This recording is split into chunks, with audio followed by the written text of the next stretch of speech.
ఇంగ్లీష్‌లో మాట్లాడాలంటే భయమా? మీలాంటి వాళ్ళ కోసమే spoken English personal training classes వెంటనే జాయిన్ అవ్వండి.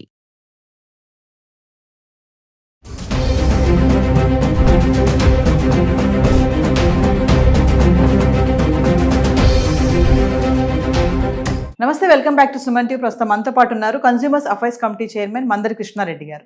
నమస్తే సార్. నమస్తే అమ్మా. సార్, మరి బంగారం ధరలు చూసుకుంటే మరి డొనాల్డ్ ట్రంప్ 25% ఏదైతే సుంకాలు విధించారో మరి దాని ప్రభావం కూడా పడింది అంటారా? ఒకేసారి తగ్గిపోయింది బంగారం ధర, ఎలా ఉంటుందంటారు? ఇంపాక్ట్ ఎలా ఉంది? ఖచ్చితంగా డొనాల్డ్ ట్రంప్ నిన్నటి నుంచి అమలు చేయాలనుకున్న 25%, కానీ 1 వీక్ ఇప్పుడు దానికి సమయం ఇచ్చాడు. వారం రోజులు అమలు చేయడానికి 1 వీక్ మధ్యలో గ్యాప్ ఇచ్చాడు. నిన్నటి నుంచి యాక్చువల్గా ఇవాటి నుంచి అమలు చేయాలనేది ఫస్ట్ నుంచి అని ప్రకటించాడు, నిన్న ప్రకటించాడు అతను. కానీ ఈ రోజు నుంచి కాకుండా ఒక 1 వీక్ గ్యాప్ ఇస్తున్నట్టుగా మళ్ళీ టైం ఇచ్చాడు. అంటే ఇండియన్ గవర్నమెంట్ గ్రహించి చర్చలకు వచ్చి వెంటనే మన రేట్లు బాగా తగ్గించాలి, మన ట్యాక్సెస్ బాగా తగ్గించాలి అని మనల్ని భయపెట్టడానికి రకరకాల ప్రయత్నాలు చేస్తున్నాడు. ట్రంప్ ఎట్లా ఉంటుందంటే భయపడ్డవాడిని భయపెడతాడు, భయపడిన వాడికి భయపడతాడు. అదే పరిస్థితి అక్కడ. ఇండియన్ గవర్నమెంట్ చాలా ఫర్మ్గా ఉంది. మా ట్యాక్సెస్ మేము తగ్గించాం, మీకు ఇష్టమైతే తగ్గించుకొని పెంచుకుని, మీరు పెంచుకోదలుచుకుంటే పెంచుకోండి, మాకు అభ్యంతరం లేదు. పెంచుకోవడం వల్ల వాళ్ళ పౌరులకే నష్టం. కారణం ఏంటంటే ఇప్పుడు మన దేశం నుంచి వెళ్ళేటువంటి వాటి మీద ట్యాక్సెస్ వేస్తా అంటున్నాడు. ట్యాక్సెస్ వేస్తే ఏమవుతుంది? వాళ్ళ పౌరుల మీదే పడుతుంది. మనం పంపించేవన్నీ ఎసెన్షియల్సే. ఖచ్చితంగా మందులు ఎక్కువ పంపిస్తాం. మనం మందులు అమెరికాలో తప్పనిసరి తీసుకోవాల్సిందే. మరి మందులు ఇంతకుముందు తీసుకున్న వాడికన్నా ఇప్పుడు 25% పెరుగుతుంది. అప్పుడు $1 వచ్చేది $10 వచ్చేది $12.5 పడుతుంది. 25% పెరిగింది. నష్టం ఎవరికి? అమెరికన్స్కి నష్టం.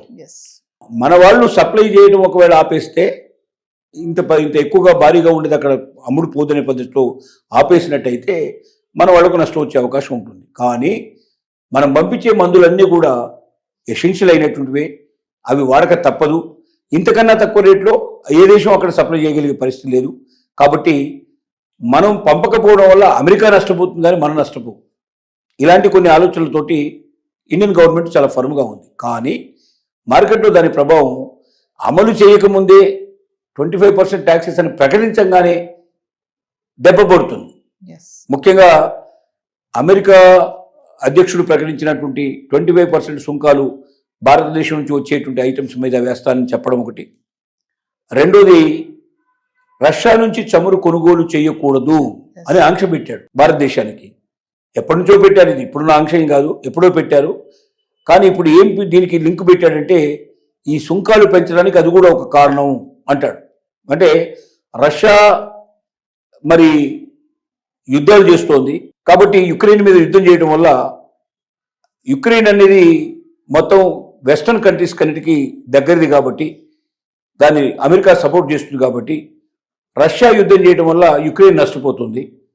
కాబట్టి ఆ దేశాన్ని ఆదుకోవడానికి రష్యా నుంచి ఆయిల్ కొనకపోయినట్టయితే, రష్యా నుంచి ఏ సరుకులు తీసుకోకపోయినట్టయితే డెఫినెట్గా రష్యా నష్టపోతుంది, శక్తి తగ్గిపోతుంది, యుద్ధం చేసే కెపాసిటీ తగ్గిపోతుంది, తద్వారా యుద్ధాన్ని ఆపేస్తుంది అని అతని ఆలోచన. కానీ రష్యా నుంచి ఇవాళ కాదు కొత్తగా కొంటున్నది. చాలా ఏళ్ళ నుంచి ఇండియా రష్యా నుంచి క్రూడ్ ఆయిల్ తీసుకుంటుంది. తీసుకోవడం వల్ల చాలా లాభపడుతుంది. ఎందుకంటే వేరే దేశాల నుంచి మనం క్రూడ్ ఆయిల్ కొనాలంటే అయ్యే ఖర్చు కన్నా రష్యా నుంచి తీసుకుంటే అయ్యేటువంటి ఖర్చు చాలా తక్కువ.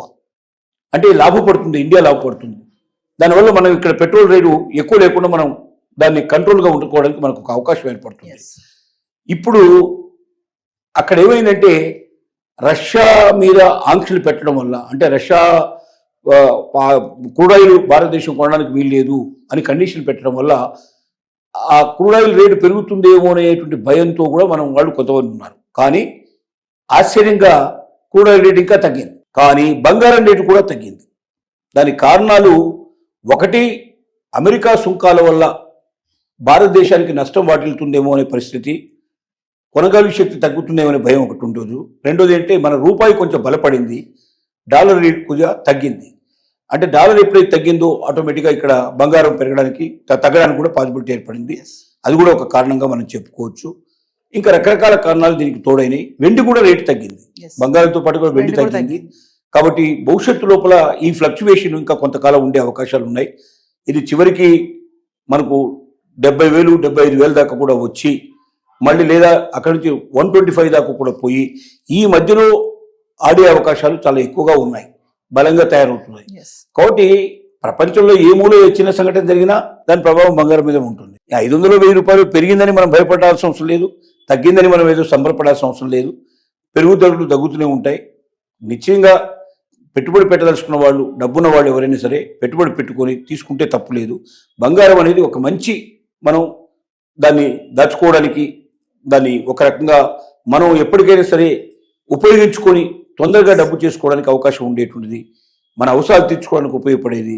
కాబట్టి కుటుంబంలో మన దగ్గర డబ్బు ఉంది పర్వాలేదు, దేని మీద ఉపయోగించాలనుకున్నప్పుడు బంగారాన్ని ఫస్ట్ ప్రిఫరెన్స్గా తీసుకోవడం వల్ల నిశ్చయంగా జీవితాన్ని గడపడానికి ఒక అవకాశం, బాటలు వేసిన పరిస్థితులు ఏర్పడుతున్నాయనేది మన భావన. Thank you sir.